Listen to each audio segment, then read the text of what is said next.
On this episode of Athletic Training Chat, we have Matt Scherer, who, if you are on any kind of AT social media, you have probably come across. He originally got started with TikToks and just adding some humor to the profession and continues those. They are fantastic. We get into the depths of what goes into making those. I plead ignorance. I know nothing about TikTok, so it was a little bit of a learning episode for me. But we also talk about his AT with the board and just kind of where all this comes from and how he ties all that back into athletic training and just adding some humor and positivity to the profession. So it's really an enlightening episode in that regard. Matt does a lot already and is really continuing to do more, and it's very interesting on the opportunities that it has opened up for him. So we really hope you enjoy hearing from Matt. As always, we are powered by Mueller Sports Medicine. Thank you to Mueller for sponsoring us, taking care of the profession. If you have ideas, things you want to see, things that could really help you do your job as an athletic trainer, don't hesitate to reach out to them and throw out some ideas, or just to try out their stuff, get in touch with them to get your rep out to you to help you out. But without further ado, please enjoy this episode.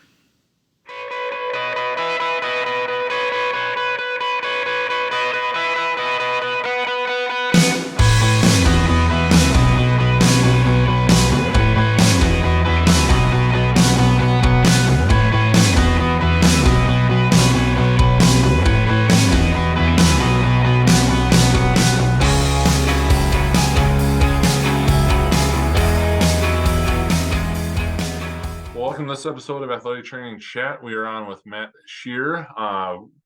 If you're on AT social media, you've probably come across him. If you haven't, kudos, because I don't know how you would have missed some of the stuff, especially if you've been on TikTok, which I will self-admit I have not. So anytime you share it other places is where I get my fix of it all. But we got the fortunate ability to connect at NATA between everything that was going on. I know you had a very busy NATA running around, but we wanted to get Matt on to just talk about AT and social media and a lot of the stuff that he does that keeps the profession light and keeps the comical spin on a lot of different things. So we'll get into all of that. But first, just want to turn it over to you to kind of fill in your background and different roles and everything and how you got to where you are currently. Yeah. Again, I'm Matt. And you might have seen me on TikTok or Twitter. But yeah, so how I got to where I'm at right now. So currently I'm at Mount St. Joseph University. It's a small D3 school just on the west side of Cincinnati. I've been there for cumulative time of 5 years, but I'm in my 6th year as certified. So from 2018 to 21, I was here, took a year hiatus up at Grand Valley State University in Grand Rapids, and then came back after a year just because I miss Cincinnati so much. So good time, really love it down here, love the area, love the city. And I mean, our sports teams are pretty decent. Well, maybe not the Reds because they're choking as they do. We had a hot stint for a little bit, but I'm also a Cardinals fan, so they're not doing so hot either. But anyway, but before I started my professional career, I was a student athlete at Adrian College where I got my degree. So I got my undergrad there in 2017, and they have a 4+1 program. So stayed there for an additional year and came out with my master's. And initially wanted to go into strength and conditioning. And that's kind of how I got my start in this field was through a personal training gym for athletic performance. Shout out Explosion Fitness Solutions in Mason. And so I did like 2 summers of an internship with them when I was in college, and then also interned at the University of Dayton with their Olympic sports, as well as University of Iowa with their Olympic sports following my graduation in 2018. So and I have my CSCS and my USAW level 1, which I'm super proud of, just because, again, since I've always decided that I wanted to be in the performance sector, a CSCS is kind of like, at the time, was the gold standard and was always something that I tried to and wanted to attain. So now that I have that, I take deep pride in that. And I really fall on that with a lot of like my rehabs and everything from there. So it's kind of basically it.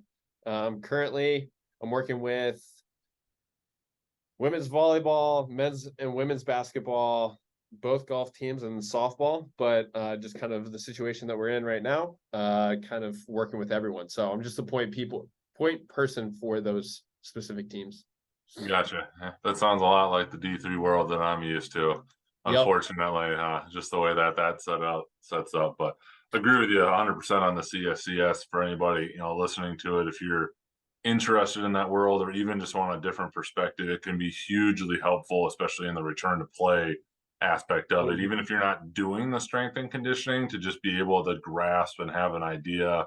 And there's also a really good paper out there somewhere about trying to take that kind of periodization and programming and applying it to the rehab part of it all. So highly recommend that if it fits into your career, even if you don't want to be a strength coach. I agree wholeheartedly that would be worth checking out.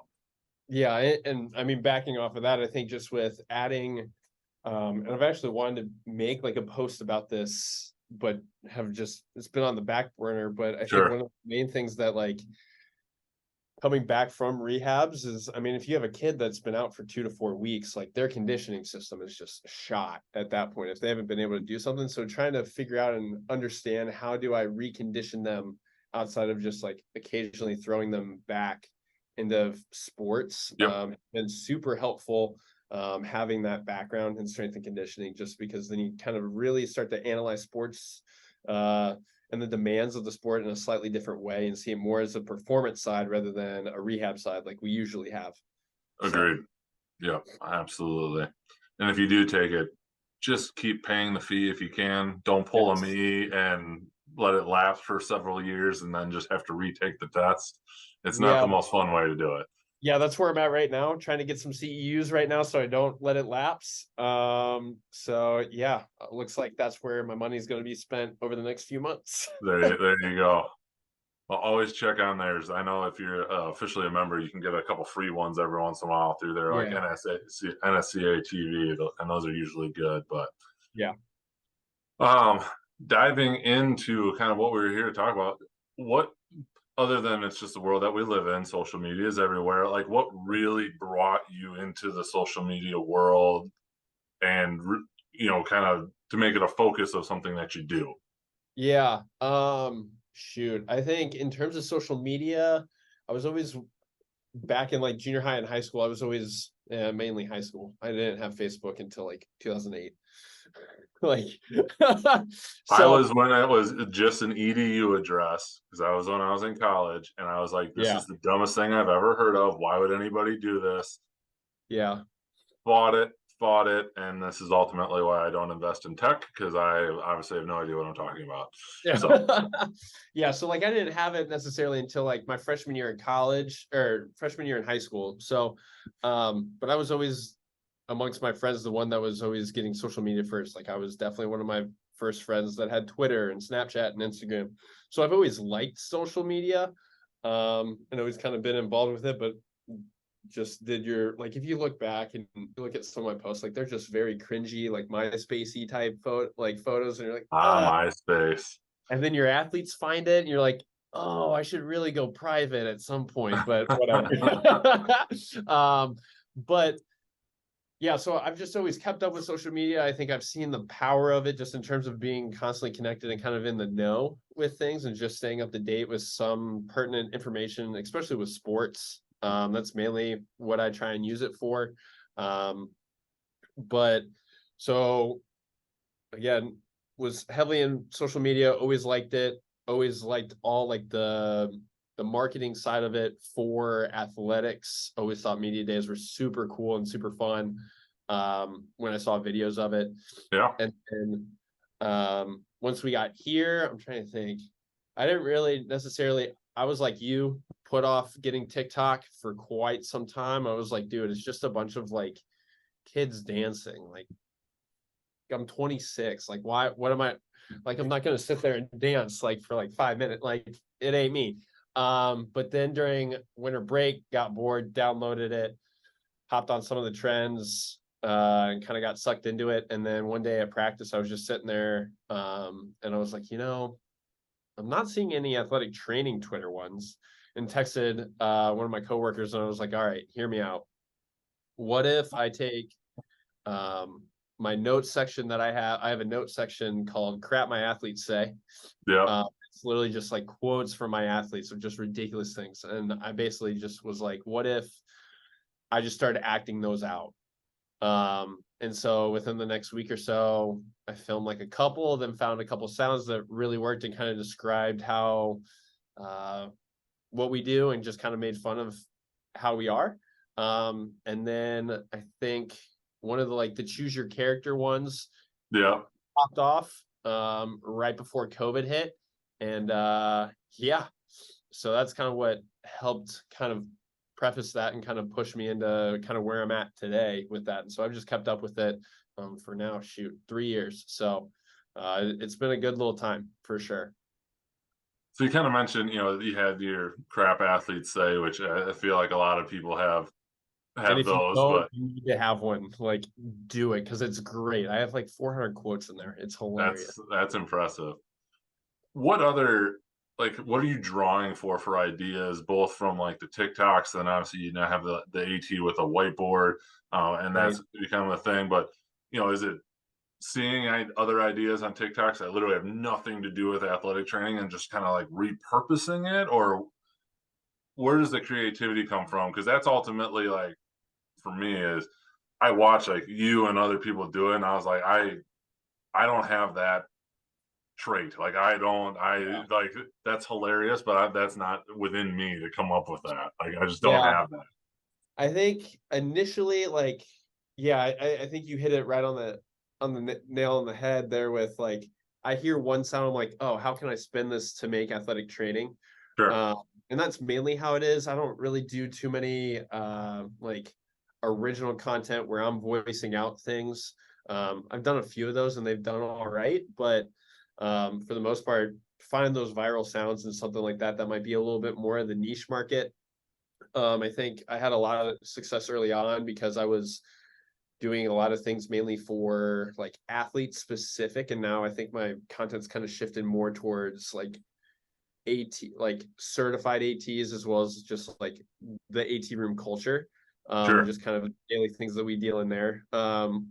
Like Jordan, LCS athletic trainer, him and KP are really, really good at like voicing what athletes do and funny stuff like that. So Yeah. I had to dip into that a little bit, but um they're definitely kicking my butt in that and they're crushing it. And it's very nice to have them as friends. But yeah, for the most part, it's all just kind of like hearing the sound and thinking, how can I like splice this up, cut it up so that it applies to where I'm at. So, and then with AT with a board, shoot. Yeah, because I just started seeing, I guess like to backtrack a little bit, how I got with that. That was mainly just started seeing dude with a board.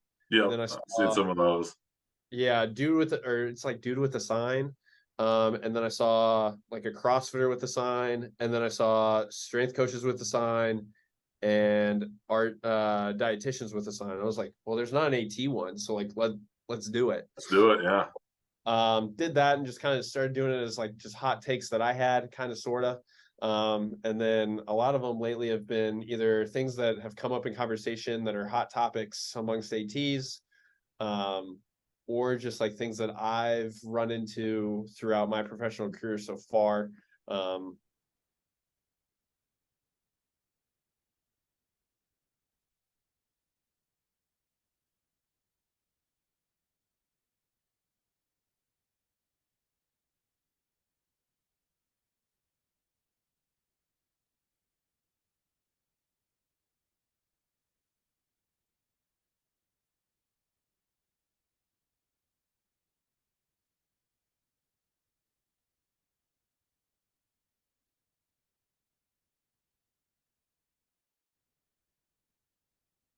all right. What happened there? All of a sudden, my like Wi-Fi just like disappeared. Just Oh, go. okay. Yeah, so I don't know at what point it cut out, but I mean, basically, yeah. So it's just kind of athletic training with a board is kind of just like hot takes that I see, well, that I originally had, and then some of it's through conversation or just topics that I see across athletic training, social media, and stuff like that. So I kind of formulate all the conversation into about maybe like a 1 sentence blurb, and then kind of try and put like a sarcastic tone in like my caption real quick. Or sometimes I go a little bit deeper and explain what I'm talking about. So Fair enough. Really, this has been a question I've had for a lot of people on TikTok. Like, how do you find the time to put them together? A, just in the day, but then also, like, how long does it take? Because some of these things are elaborate. And right. not that it's a direct comparison, but even I just think back to like KP doing that crazy train with the Gatorade coolers. Like, Mm-hmm. A, awesome, but B, whoa. But even just like Yeah, right. splicing them up, like I do some small video editing, stuff around these podcasts and some other stuff, and I know that can get a little time consuming, and so Right. I've always been curious, like how long does it take to really like put these together? Yeah, I mean, I think sometimes I like to think that I'm pretty decent at like getting stuff on in under 5 takes. Okay. Like that's a big thing, especially when like you hear some of like the influencers that are on TikTok, and they're like, yeah, I spent like 3 hours creating content today. I was like, I do not have that time. Oh yeah. Don't have it at all. I mean, against like KP, Jordan, and I, and some others, like we're all talking, and we're like, oh, so how many drafts do you have? So it's just simple, like I'll be scrolling on TikTok. Maybe I just have like 5 minutes or something real quick, and I'll scroll, see or hear a sound, and go, oh, sweet. I'm gonna go ahead, save that sound as like a draft. And so like at one point I had like 500 drafts. Like it's bad. Wow. It was bad. So I went through and now I'm under like 200, bless up. But like if I don't get to them and they're within a year, like I'll go back probably in a couple months and like delete a bunch of sounds, because by that time they're not hip, they're not hyped up or anything. So but in terms of time, like I'm either doing it for like a quick like 20-30 minutes, like post practices, like at the end of my day once kids have cleared out real quick, or I'll come in like I was actually doing like for 30 minutes real quick. I was before this, came in a little bit early, and I was just cranking out just a couple of videos. Like I try and do like 3 to 5 videos real quick, and maybe like the pictures for athletic training with a board are a lot quicker because it's just like a photo. Sure. Quickly write something down and make sure that like the angles are right and stuff like that, and there's no glare. But so I could crank out like 6 of those in like 5 minutes. But yeah, it's just finding small little times and being really, really good with getting one take and going, all right, it's close enough. I'm done. As long as like it doesn't look like a badly translated like movie, Sure. like I'm okay if I'm like a third of a second off and like the sound says something and then my lips move. Like it's not too big of a deal to me as long as I'm able to get my point across. And then in terms of editing it, I try and do that again when I'm just sitting around like chilling at home real quick. Maybe I'll like 5 minutes here, 5 minutes there, just quickly like put some text over it, boom, boom, boom, done. I've been experimenting with CapCut a bit, and Okay. that's been helpful. Just because once I figured out, I was like, oh, I can make like quite a bit of edits with this, and it fits my phone. And I don't have to worry about like having all this extra space on my laptop for iMovie and stuff, and it's not going to cut it Yeah. weird. Um, that's been helpful, but I still, again, try and keep it super short, super sweet, just so I'm not wasting too much time. So is it, and then again, this is all my ignorance. So if Yep. people are laughing at me listening to this, that's fine. So like, the TikTok ones where you're like basically two different people going back and forth, like obviously that's got to be recorded in a couple different, are those recorded separately? Like you do a whole one on the one side and then the whole on the other, and then within the app you can then splice all that up, or how does that? Because that's the Uh, part that it like seems to me would take a while, short of going and doing like an iMovie or a Final right. Cut where you can chop it up pretty quickly in there and get it to do its thing. Yeah, I haven't figured out a good way to just like film, I guess like with like original content where it's my voice and I'm saying things. Like, yeah, that's generally how I've done it in the past. When it's me bouncing back and forth, it's literally me filming like maybe 2 to 3 seconds of one, quickly changing like my shirt and then doing it, and I'm back and forth quite a bit. Okay. There And then was just a put all time, those together in essence. yeah, so like you can record like you have your sound, and I can do like using that whole sound like segments of it in Okay. order.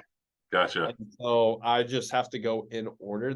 There used to be a way where I could like record a bit in like one, then just like aimlessly film for like the next like voice or character for like 5 seconds, Sure. do the same character again and bounce back and forth like that, and then go back, and then like those spots where it was blank and I didn't have anything, I could go back with the new character. But I think TikTok's changed it quite a bit. So it's a really weird, and in the past when I've done it, it messes up the audio. So I'm like, well, looks like I just got to go back and forth, back and forth, back and forth, back and forth. Um, so yeah, again, when I have like day in life videos and stuff like that, it's a lot easier if I'm just taking videos on my own and then I like edit it like real quick, like later. Sure. So That makes sense. Okay. So learning all kinds of new things here. yeah, but I'm still learning because there's again some things I'm like, how that's so much production value, and I would love to be able to do that, but I just don't have the time. For So sure. I'm like, I could quit my day job, but then I would have no content. It's So very much a double-edged sword there. right. Absolutely. I'd love to like it'd be sweet to do social media full time, but again, I would lose my studio because it is my workspace. Yeah. Well, and then yeah, I wouldn't be interacting, and I think just because I wouldn't be in it, my brain wouldn't necessarily be like thinking or getting fresh ideas constantly. So Sure. Makes a lot of sense.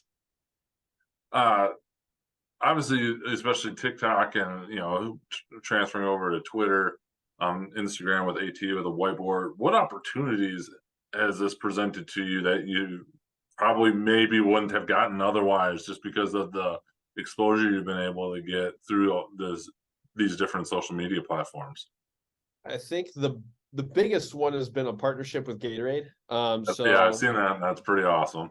yeah, so that's pretty sweet. Because I was part of the first group for the Gatorade Performance Partners and I captain program. So basically, essentially, quick rundown of what that is, because sometimes I'll post like, "Oh, I got this partnership like box," and then everyone's like, "Oh, how do I get that?"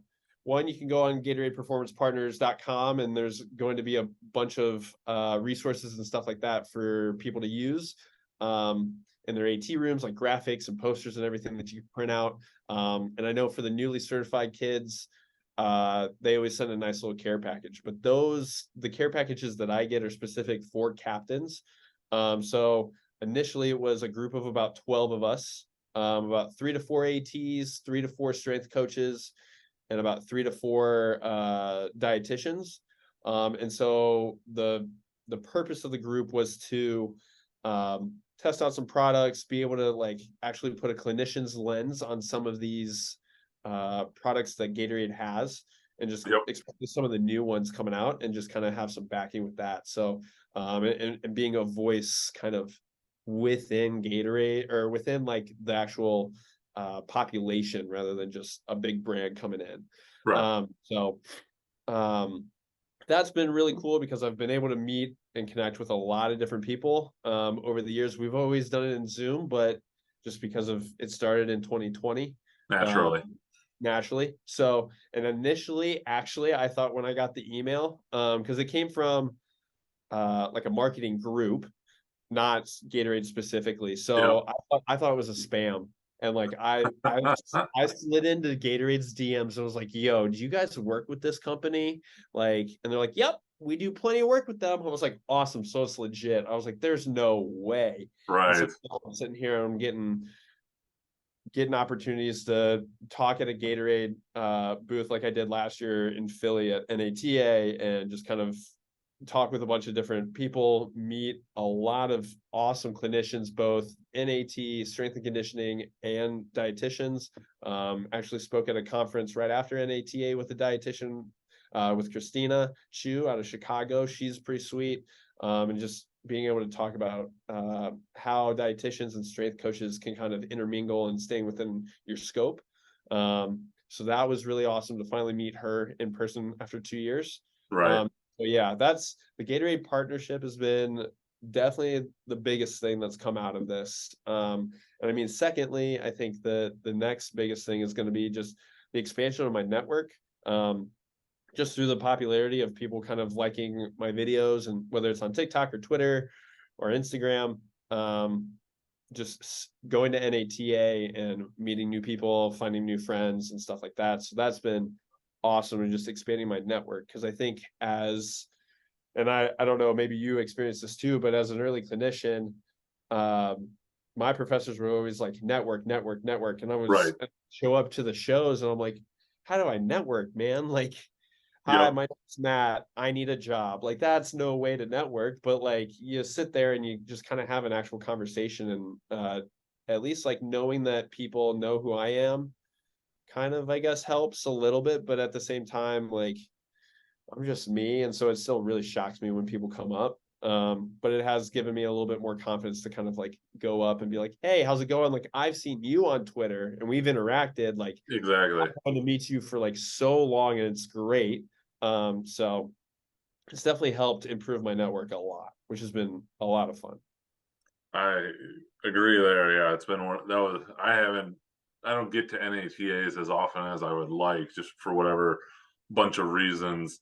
But yeah, it was one of those, like, could not wait to get there this year, because it's like I've talked to people for 2 years and we've never actually had a chance to an opportunity to meet. Like, I was really looking forward to that. And yeah, that same thing with your networking. And again, people listening to this, like, I'm 37, been doing this for a while, doing some different things. Like, it's still intimidating to go up and talk to people. Like, it doesn't get a whole lot easier. And so, finding people that are willing to do that, and then, I don't, latching on sounds weird, but it's kind of what it is. Like, you're always going to meet somebody new.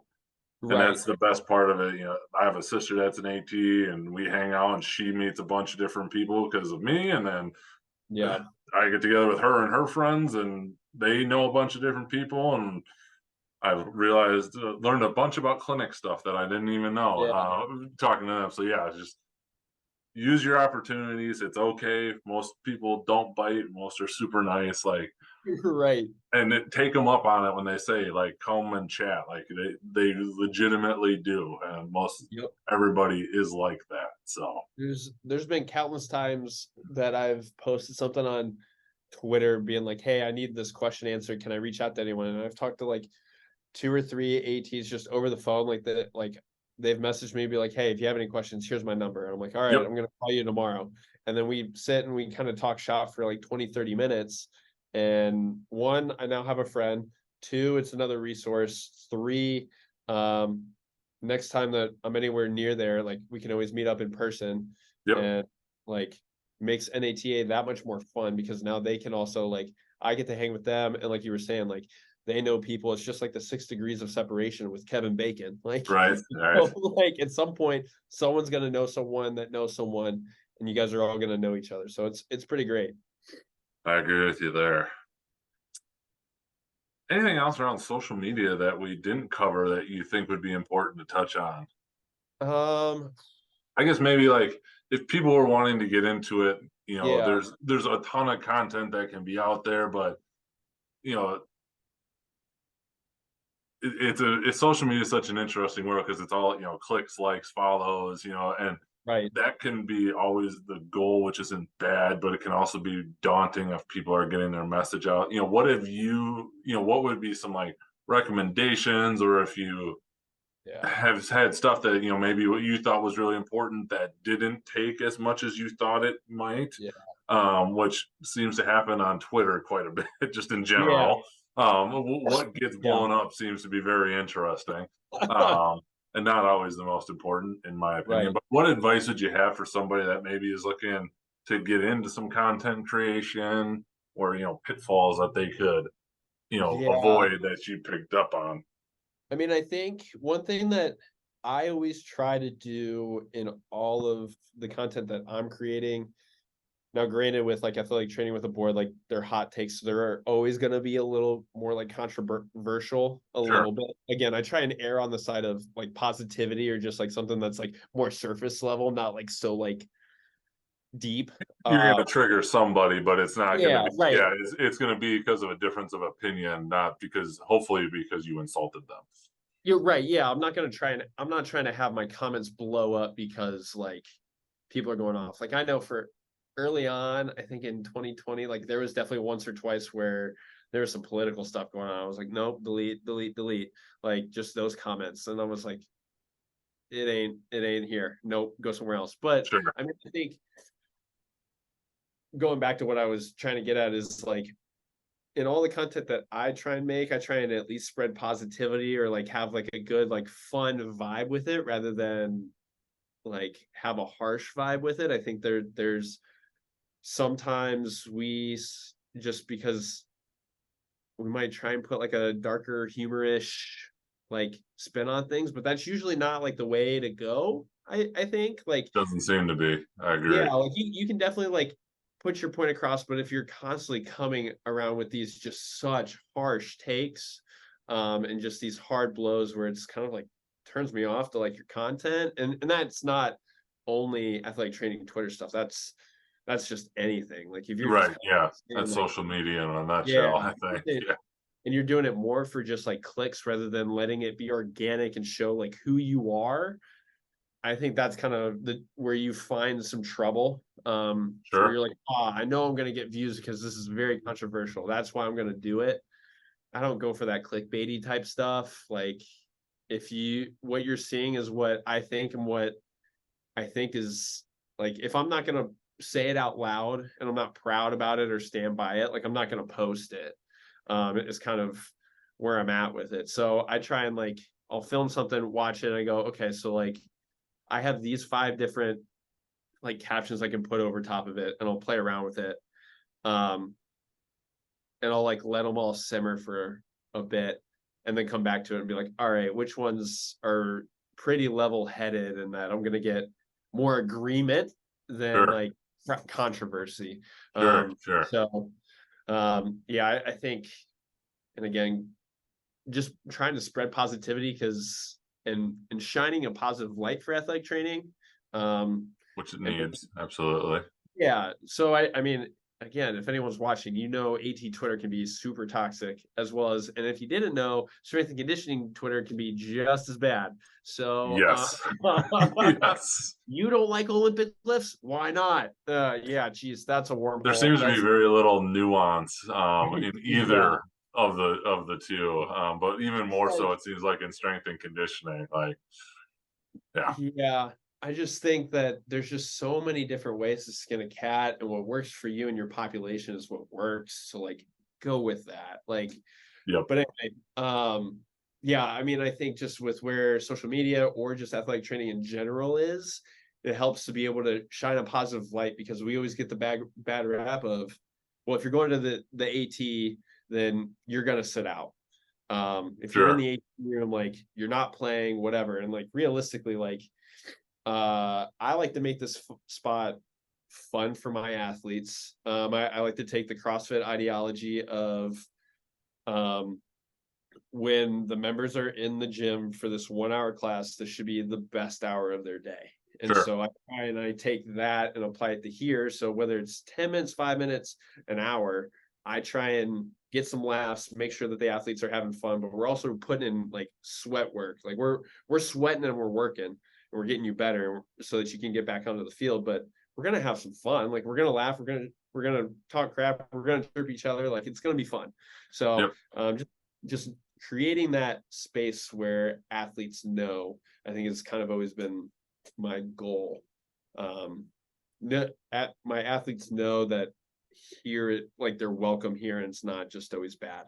Has always been my goal in creating my content and just how I operate in general.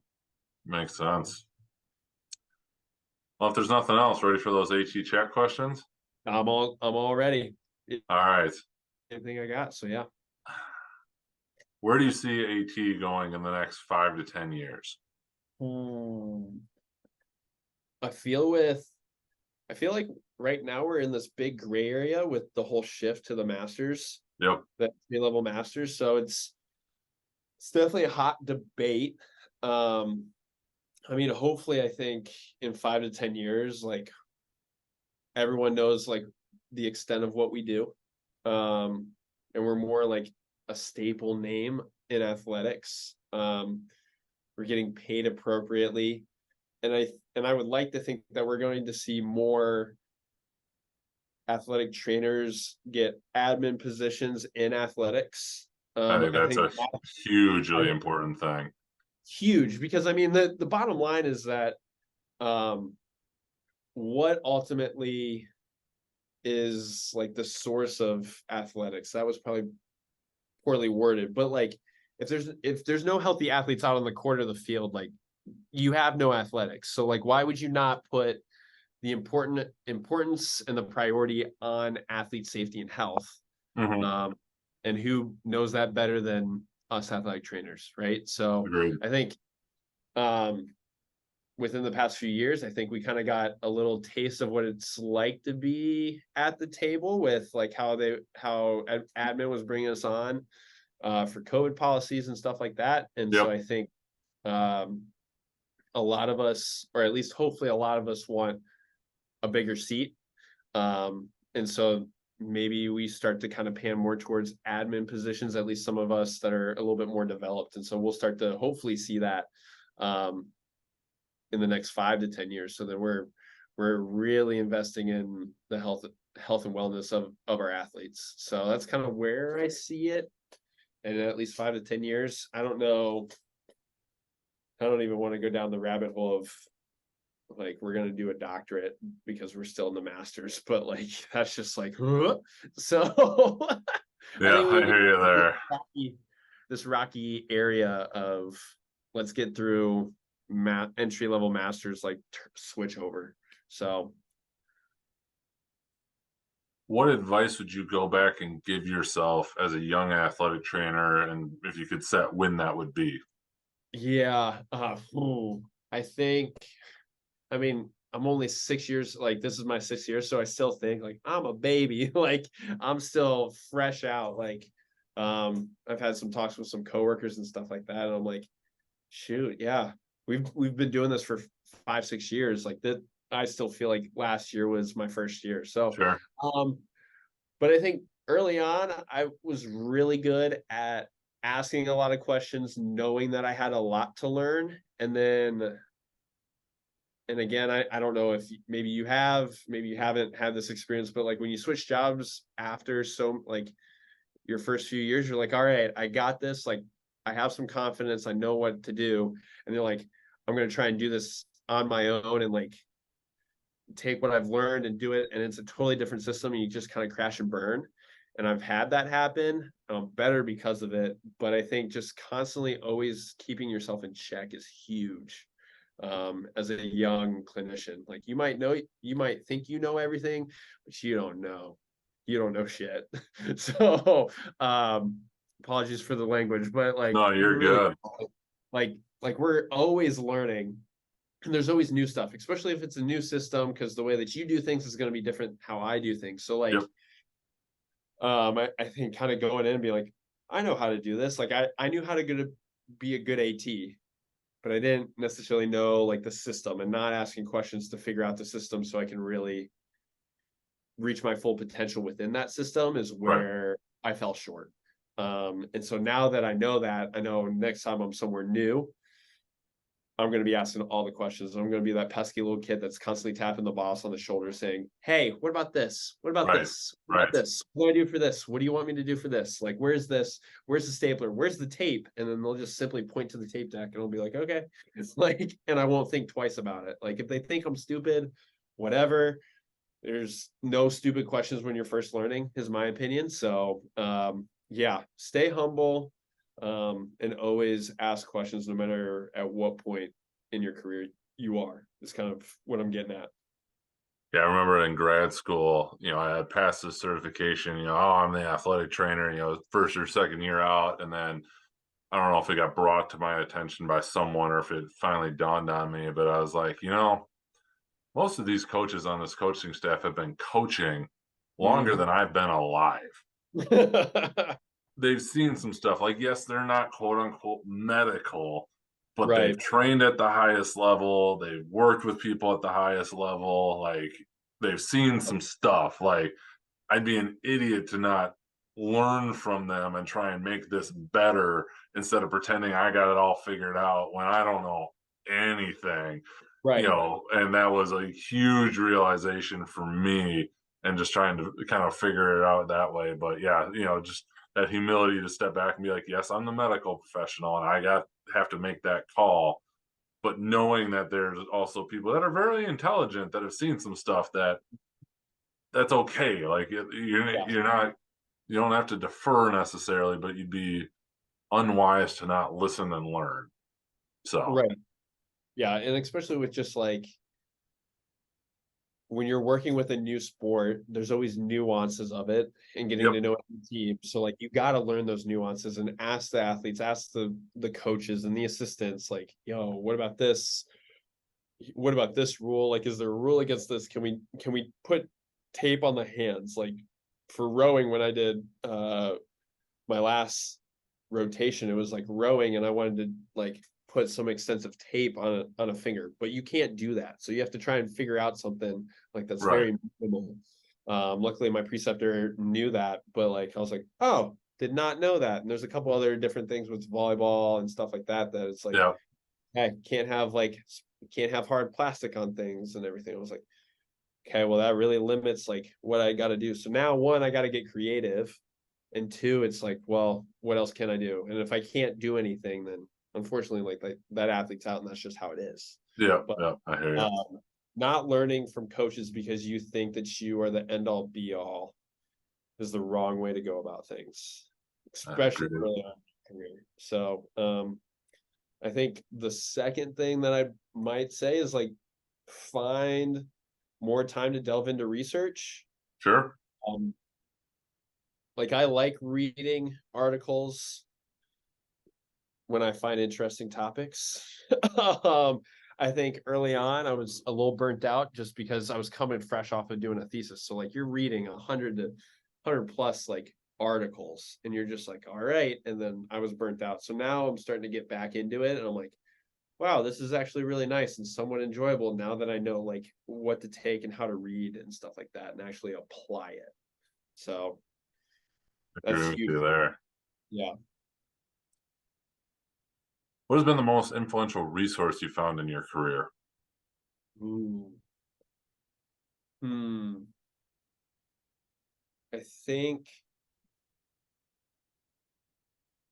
influential resource.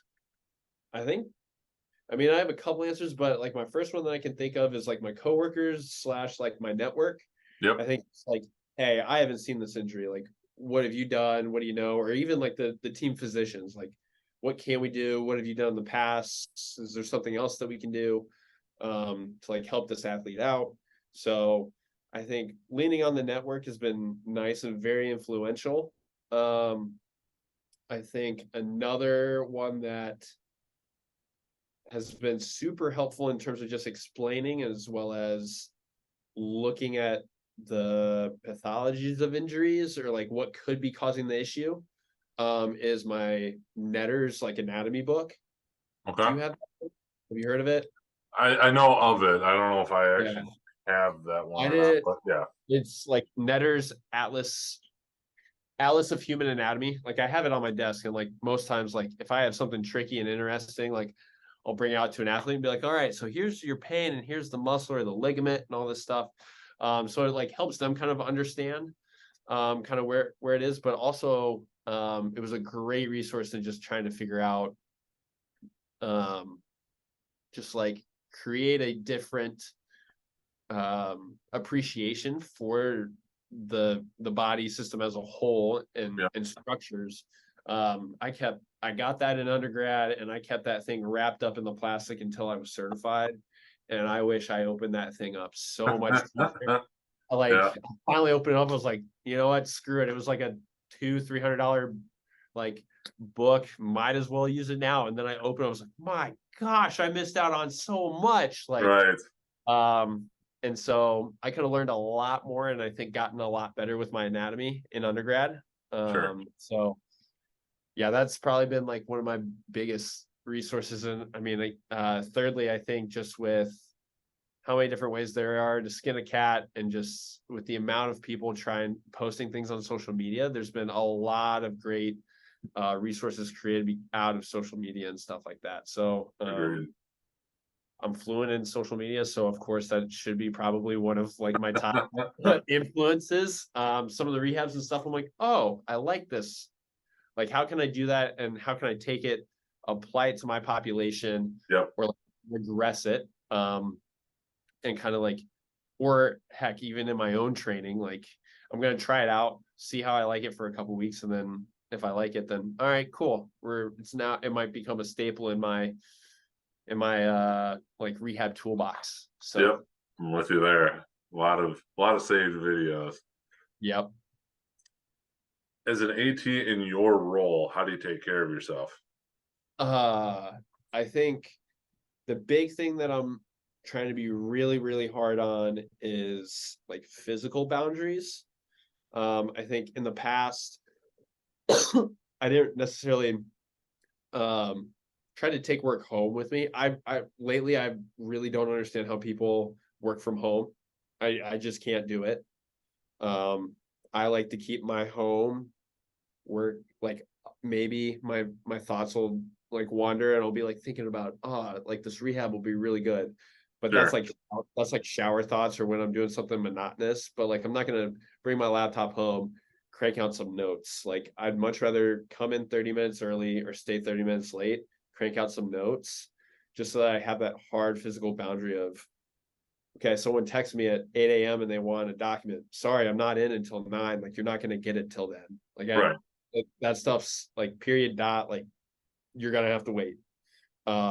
If you needed it earlier, you should have asked yesterday. Like, so I think creating physical boundaries is one way, because that definitely helps like the mental boundary aspect of it for me. Yep.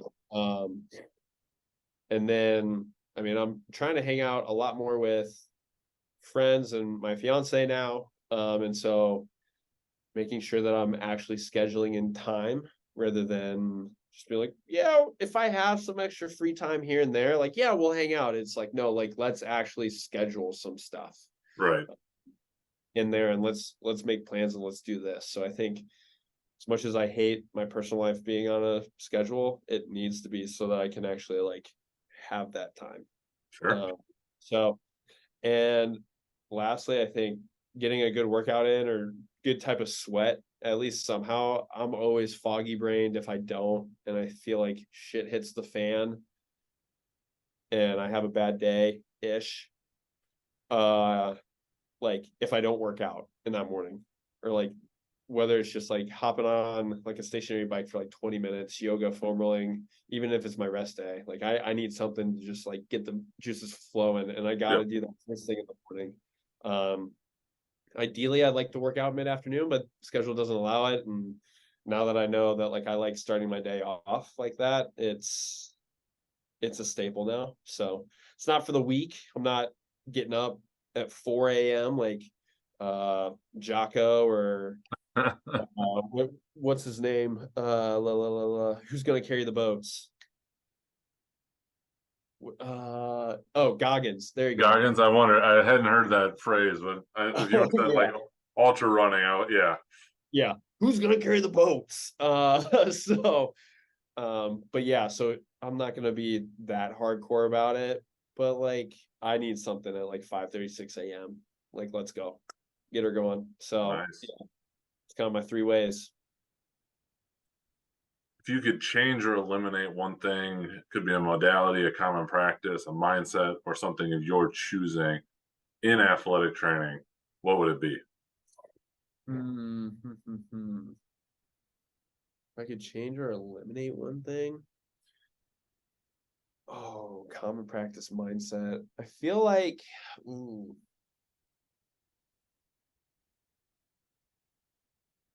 that's a tough one because I don't know if I'd change any modality.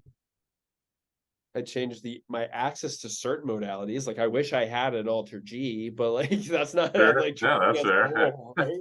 So like I was like, Make I'd things love more that. affordable. Yeah, you're right. Yeah, I'd love to make things more affordable. Give me an Alter G and a Hiva mat, and there's like 3 other things that I can't name off the top of my head, but like yeah, those are my big ticket items right now. And Pebble Ice. There we go. Uh but I think in terms of like a mindset, I think I struggle with this one, and lately I've been like trying to process this myself, so I'm gonna say it. And kind of goes back to what we were talking about, and like using your coaches as resources. Like just because we're the medical professional, we're not the end all be all. Yep. Like yes, we make the decisions, but also like we have so much more to learn. And so be open minded and expand your knowledge. And just because you do something one way and I do it, and we get the same result, like the way I do things isn't always right, but it works for me. Right. Um, so I think that's like a big mindset that I think is portrayed a lot on social media. So that one for sure. I guess again, piggybacking off of that, stop being armchair experts, dude. Like you're not in there. You're not in there. So like just watch it happen. It's fine. But yeah, Understand that one. yeah. Just keep an open mindset, and just like if it's not your circus, like don't worry about those monkeys, dude. Like it's fine. So I like it. Final question. What does being an athletic trainer mean to you? I think being an athletic trainer is being at the forefront for student athlete health and wellness, while also trying to improve their performance consistently so that they can reach their goals. And then I guess like a side note is making sure that they have fun and that you're the shining light in their day.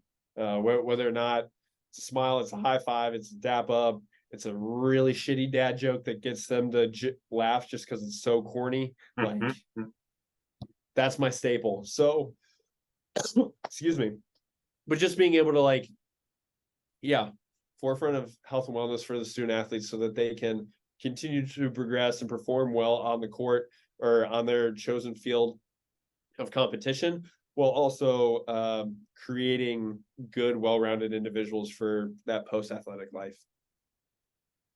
I like that answer. As we mentioned, you're obviously on social media, so if people wanted to follow you, connect with you, what would be the best places to do that? And we will link all of this up. So you can follow me on Twitter at 44mscherer, Scherer. If you want insight to my personal life, same thing on Instagram. If you want my athletic training with a board, that's athletic trainer with board. And then my TikTok is Trainer Matt TikToks. Feel free to slide into my DMs on any of those. Preferably Instagram or Twitter. TikTok has a funky way of hiding DMs, so I don't always see them. Sure. So if you have questions, feel free, reach out. I will gladly respond to you within probably about a week.